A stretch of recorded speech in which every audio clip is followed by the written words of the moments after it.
Welcome to Aligned and Soulful Leadership. My name is Kavita Melwani, and I empower soulful, multicultural women of color to opulently shine their light without the hustle. I truly believe you can fulfill your soul's desire without losing yourself, your health, or your life in the process. I know that you can ignite your confidence and know your worth, all while walking your divine, unique path. So in this podcast, I will dive deep into topics, challenges, and blocks that women of color experience as they rise up into their aligned life and work. My deep desire is that BIPOC women can lead through their inner wisdom in a way that honors their soul. Are you ready to rise up as the leader you were born to be? Then this podcast is for you. Welcome to Aligned and Soulful. And today's podcast, I am going to dive deep into confidence as a woman of color. So if I've piqued your interest, I hope you will stay and listen. And I'd love to hear what insights and takeaways that you receive from this episode. You can contact me via email, which will be in the show notes, and let me know what you learned today and what you heard. So confidence is something that we see talked about a lot, and being confident and showing confidence and even acting confident can be different things. So I wanted to start by defining confidence. What actually is confidence? How do you know if someone is confident? Right? So when I did a quick search on the definition of confidence, there are different ones. There's the noun version, which is the feeling or belief that one can rely on someone, right? So that's the confidence in someone else. Then there is the state of feeling certain or about the truth of something, right? So that is about knowing whether you can trust something. The last definition, which is a feeling of self-assurance arising from one's appreciation of one's own abilities or qualities, is the definition of confidence that I am going to talk about today. And most likely when you see things being written about the word confidence, it is most likely that third definition, right? So that's self-assurance and of your own abilities and qualities. So how do you know if you're confident or if someone you see around you is confident? So now your level of this feeling may be different based on certain scenarios and situations. So you may be confident about your abilities to do certain things, but especially if you're entering into something new, that might feel a little shaky. And then there's the overall confidence in your ability and abilities to learn something new and take it on. So there's the individual confidence in certain aspects and certain things and certain tasks. And then there's the overall confidence in yourself that you can handle what comes your way and you can learn and you can do it. Okay. So if you don't believe that you can do something, you've already made that decision and most likely you'll prove yourself right. And so when we talk about the need for confidence as a leader, it's really important to start with being clear about what that is for you.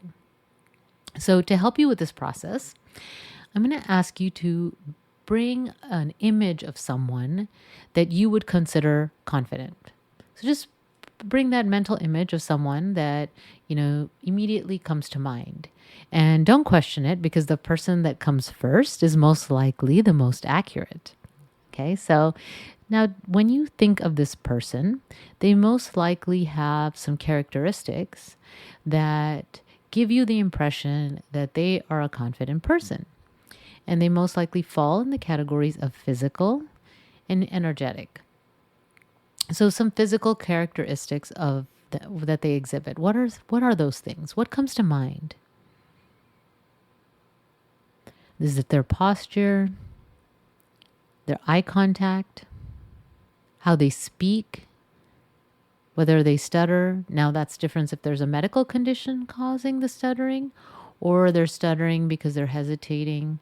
They're not confident in what they're saying. Is it the tone that they use when they speak? Like maybe they speak with a really low tone and you're not sure if they feel good about what they're going to say, or they feel confident about what they say. And these physical characteristics that I described are by no means the full list. I'm sure you can come up with more. And those things are just external, right? Those are the things we physically see.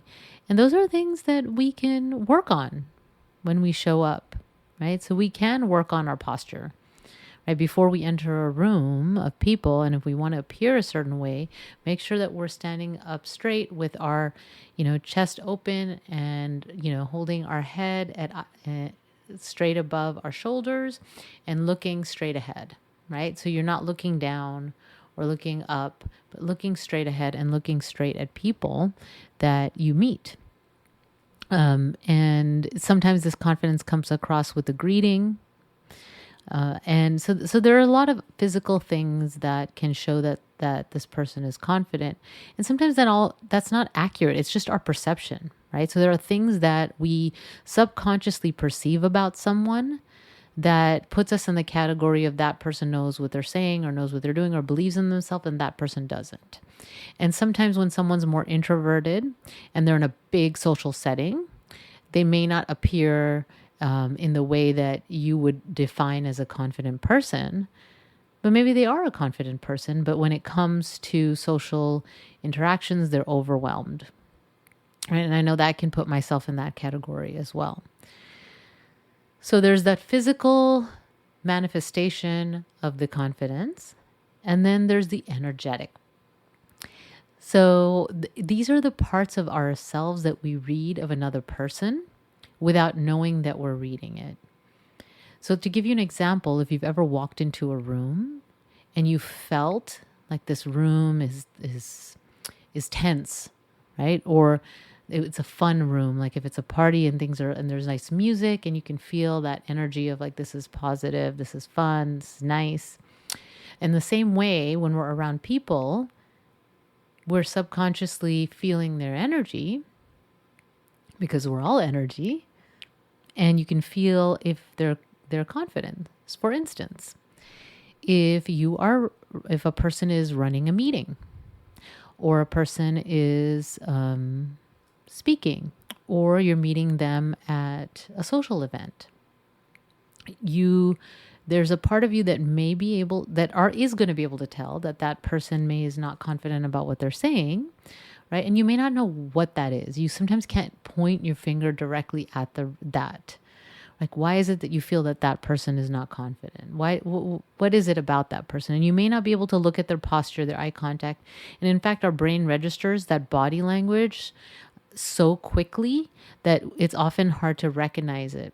Now, I'm bringing that to your consciousness so you can start to pay more attention to it if you're not doing that, right? In addition to that, where a subconscious mind, automatically reads all these things about someone, that it can also feel how that person really feels. So if you've ever gone to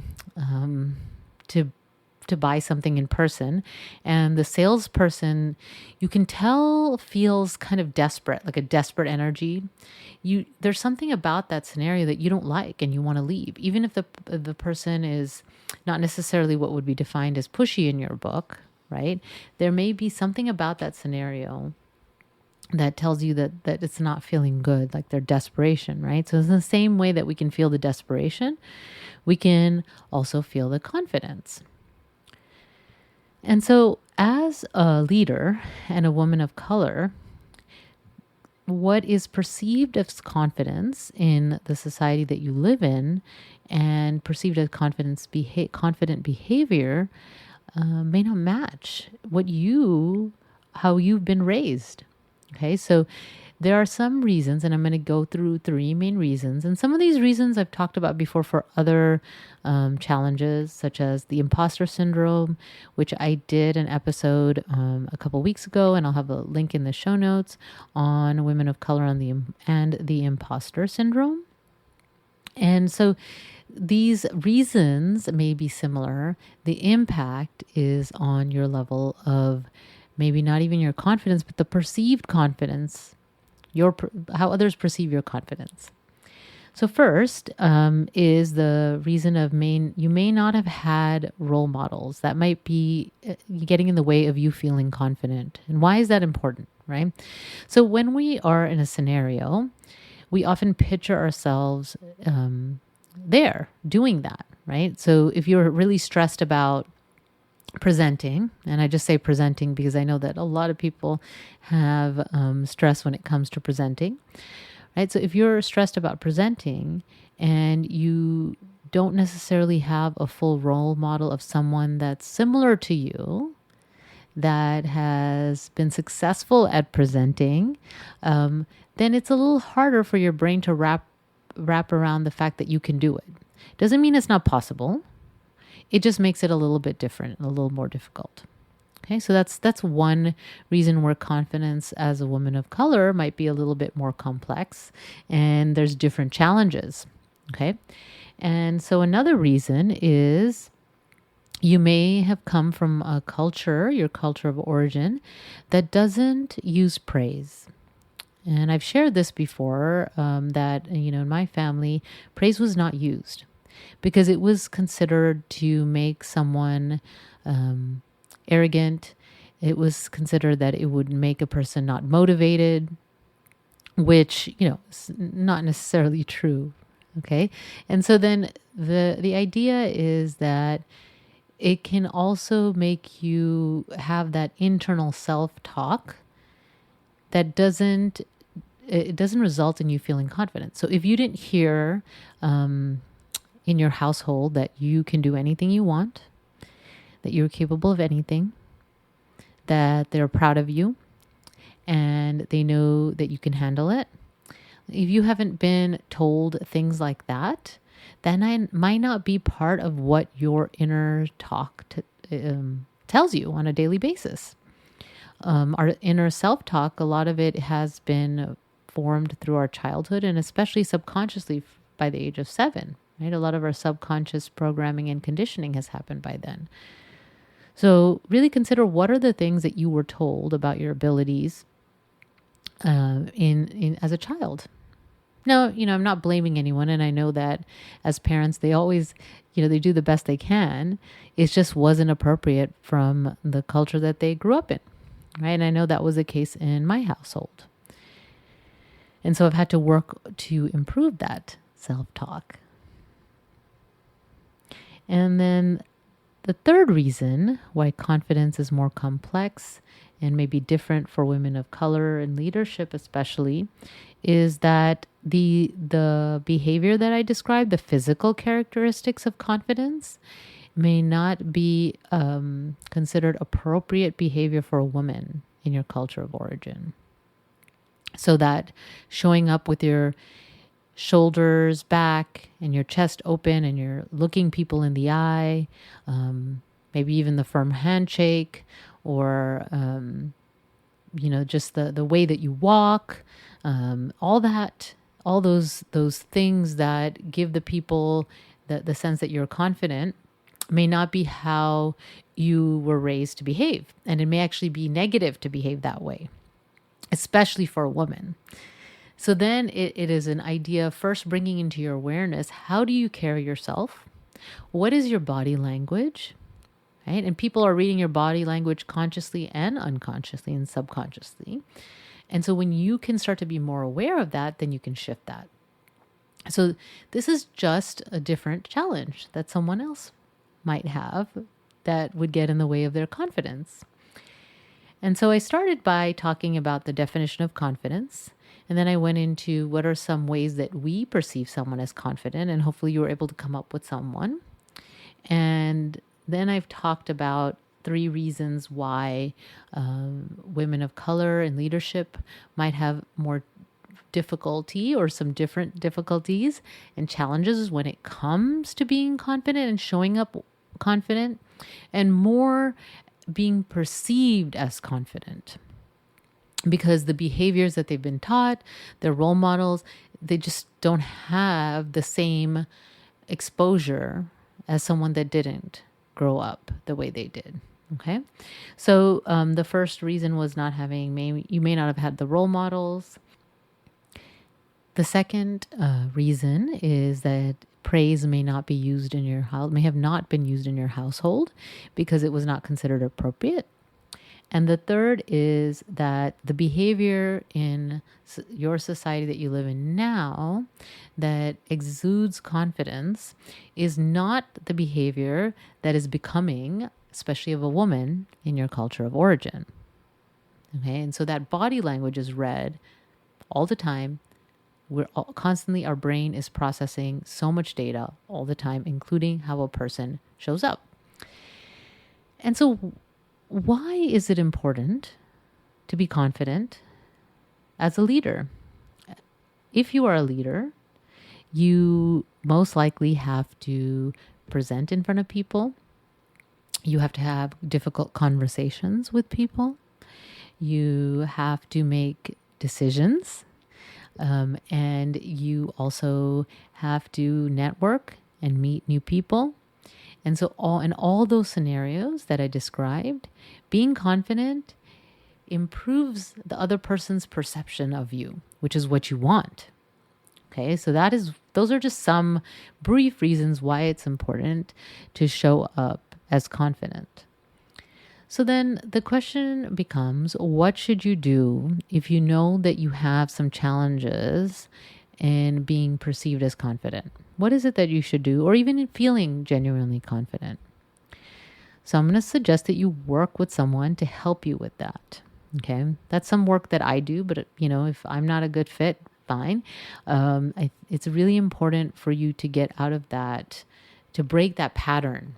Right. And one of the things is to work with someone to shift your mindset and give you that new way of thinking that will help you show up as confident. And they'll be able to notice things that friends and family that you go to for advice may not notice because they know you so well, even though they mean well.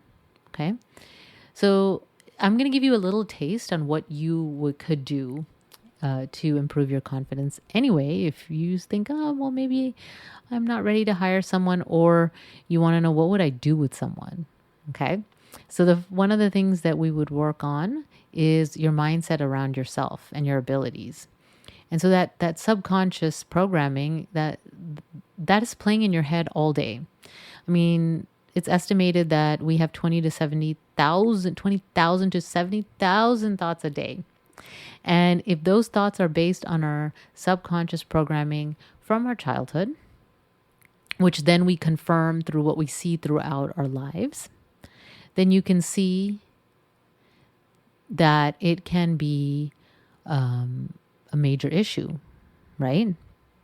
So then, it can be this thing of like, I need to work on that mindset. I need to work on what I tell myself. And so working with someone to help you come up with a new thing, new mindset, the new way to look at things, right? That's really important. The next thing is we work on the feeling of the imposter syndrome. And, I did have, like I said, mentioned before, an episode on that. So I'm not going to go too much into the imposter syndrome right now, but it's really that idea that, of the fear of being found out that you don't know what you're doing. Okay. And, there can be perfectionism there too, right? So no one's perfect, but there's this idea that I need to be perfect. And then the third thing to do is to really recognize your accomplishments and how far you've come. Right? If you're a leader and you're a woman of color, you may have some different challenges to work through, and you've done so much. I know you've worked hard and you've accomplished so much already. And, to start to recognize all the things that you have done, because our brain defaults to what we haven't done yet, right? That's just how our brain works. We focus less on what we've already accomplished. So if you're a woman of color, you're a leader, if you have your own business, you're a leader in your own business, it's really important to work on this, okay? So that you can show up and continue to grow. And I am going to have something coming up that can help you with your New Year business vision. And it's going to be a really amazing program that I'm going to be offering.